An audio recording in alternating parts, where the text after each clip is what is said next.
नमस्कार साथियों, मैं प्रज्ञा पांडे स्वागत करती हूं आप सभी का राउस एकेडमी के ऑनलाइन प्लेटफॉर्म पे। देखिए, अमित शाह और बांग्लादेश के बीच में हम अगर बात करें तो यहां पर थोड़ा सा हमें टेंशन देखने मिल रहा है, बेसिकली इंडिया और बांग्लादेश के बीच में। अमित शाह जी जो कि अपनी चुनावी यात्रा पर थे, अपनी रैली पर थे और ये गए हुए थे झारखंड, और यहां पर इन्होंने एक स्टेटमेंट दे दिया जिसकी वजह से बांग्लादेश और इंडिया के बीच में टेंशन थोड़ी सी और बढ़ गई है। आपको मैं याद दिला दूं कि बांग्लादेश इंडिया का इमीडिएट नेबरहुड हमें देखने के लिए मिलता है, हम बांग्लादेश के साथ बॉर्डर भी शेयर करते हैं, और सबसे इंपॉर्टेंट इस समय बांग्लादेश की जो कंडीशन है, यहां पर अभी सरकार स्थिर नहीं है, अभी भी अंतरिम सरकार हमें देखने के लिए मिल रही है मोहम्मद यूनुस के नेतृत्व में। लेकिन ये जो घटना घटी है इसकी वजह से यहां पर दोनों गवर्नमेंट के बीच में एक टेंशन आ गई है, और यहां पर एक ऑफिशियल मेल, एक ऑफिशियल लेटर लिखा गया है बांग्लादेश की गवर्नमेंट के द्वारा इंडियन फॉरेन मिनिस्ट्री को कि भाई आप अपने नेताओं को समझा लीजिए, इस तरीके की स्टेटमेंट देंगे तो आपके और हमारे बीच में जो भी संबंध है वो बहुत अच्छा नहीं रह पाएगा। आप ये स्टेटमेंट यहां पर देखेंगे, ये न्यूज़पेपर की कटिंग्स आप देखेंगे तो ये स्टेटमेंट अमित शाह जी के द्वारा दिया गया है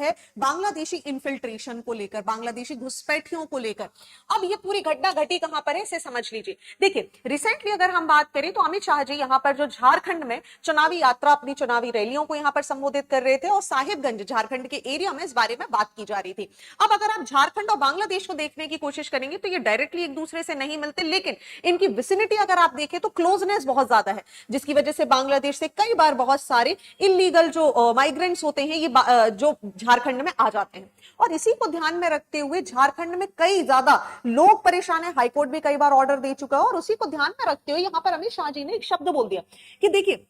यहां पर जो ट्राइब्स रह रही हैं, यहाँ के जो लोग हैं झारखंड के, ये परेशान है क्योंकि बांग्लादेश से घुसपैठ के यहाँ पर आ जाते हैं। और अगर हमारी सरकार यहाँ पर बनेगी, अगर हमारी सरकार यहाँ पर आ जाएगी, मतलब अमित शाह जी की हम यहाँ पर बात कर रहे हैं, अगर इनकी सरकार यहाँ पर स्टैब्लिश हो जाएगी तो बांग्लादेश से आने वाले घुसपैठियों को उल्टा टांग दिया जाएगा, ठीक है, ताकि इनको सबक सिखाया जा सके। अब आप सोचिए, एक नेशनल लीडर का ये स्टेटमेंट यहां पर आया, और इसके कारण जहां पर एक तरफ बांग्लादेश लगातार इंडिया को अपने दुश्मन की तरफ देख रहा है, ये थोड़ी सी सिचुएशन और गर्माहट यहां पर हमें देखने के लिए मिल गई। इन्होंने बोला कि अगर आप बात करेंगे, ये जो पूरा का पूरा एरिया है संथाल परगना का रीजन है, ये आदिवासी लोगों का रीजन है, जो यहाँ के रिसोर्स है ये आदिवासी लोगों के, इन पर जो पूरा अधिकार है ये आदिवासी लोगों का है। लेकिन बांग्लादेश से आने वाले घुसपैठिए यहाँ पर आकर बस जाते हैं और यहाँ के रिसोर्सेस का विदोहन करते हैं, ठीक है, जो लोग हैं उन तक यहाँ के रिसोर्सेज नहीं पहुंच पाते, लेकिन बांग्लादेशी घुसपैठिए इस बात का फायदा उठाते हैं। और इसी स्टेटमेंट के कारण आप देखेंगे बांग्लादेश की मिनिस्ट्री ऑफ फॉरेन अफेयर्स ने क्या यहाँ पर दे दिया है कि भाई ये जो इस प्रकार का स्टेटमेंट है जो आपके होम मिनिस्टर के द्वारा, मिस्टर अमित शाह जी के द्वारा यहाँ पर बांग्लादेशी नेशनलिस्ट के लिए यहाँ पर किया गया है, ये गलत है। इसकी वजह से दोनों देशों के बीच में जो संबंध है ये बिल्कुल भी अच्छे नहीं होंगे। अब आपको समझना जरूरी है कि हाईकोर्ट ऑफ झारखंड ने भी कई बार इस बारे में बात उठाई है कि देखिए, यहाँ के जो लोग हैं ये परेशान हो रहे हैं, दे आर सफरिंग। कारण क्यों क्यों सफर कर रहे हैं, उसका रीजन है क्योंकि यहाँ पर इलीगल इमिग्रेंट्स जो हैं ये बांग्लादेश से लगातार आके बस जाते हैं और यहाँ के रिसोर्सेज को यूज कर लेते हैं। तो जो रिसोर्सेज जो कि झारखंड की जनता के लिए, स्पेशली हम संथाल रीजन की बात करें, संथाल परगना की बात करें, तो वो इसका यूज नहीं कर पा रहे हैं, and government should do something about it. और ये बात किसी और ने नहीं, आप देखिए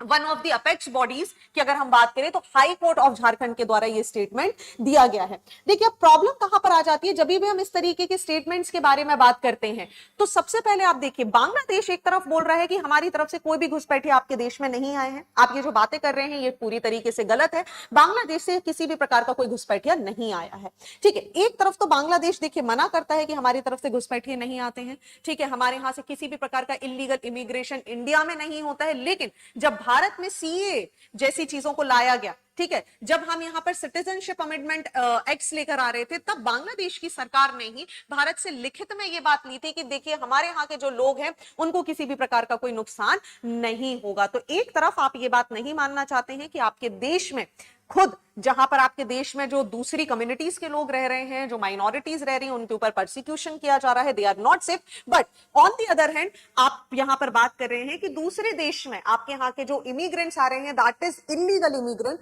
उनको रोका भी ना जाए। और जब सीए जैसे टॉपिक्स की बात आ जाती है तो यहां पर बांग्लादेश की गवर्नमेंट चाहती है कि भारत की सरकार रिटन तौर पर हमें लिख के दो, और भारत ने ऐसा किया भी। आप शेख हसीना के टाइम पीरियड की ही हम यहाँ पर बात करें, भारत सरकार ने लिख के दिया था कि भाई जब हम सीए लाएंगे तो उसकी वजह से आपको, अगर कोई भी व्यक्ति लीगल तौर पर भारत में यहाँ पर एंटर हुआ है, तो उसे किसी भी प्रकार का नुकसान नहीं होगा। अब अमित शाह जी का ये जो स्टेटमेंट है ये कितना सही है, कितना गलत है, ये डिसीजन मैं आपके ऊपर छोड़ती हूँ। आप मुझे कमेंट सेक्शन में बताइएगा आपका क्या विचार है। Thank you and see you soon.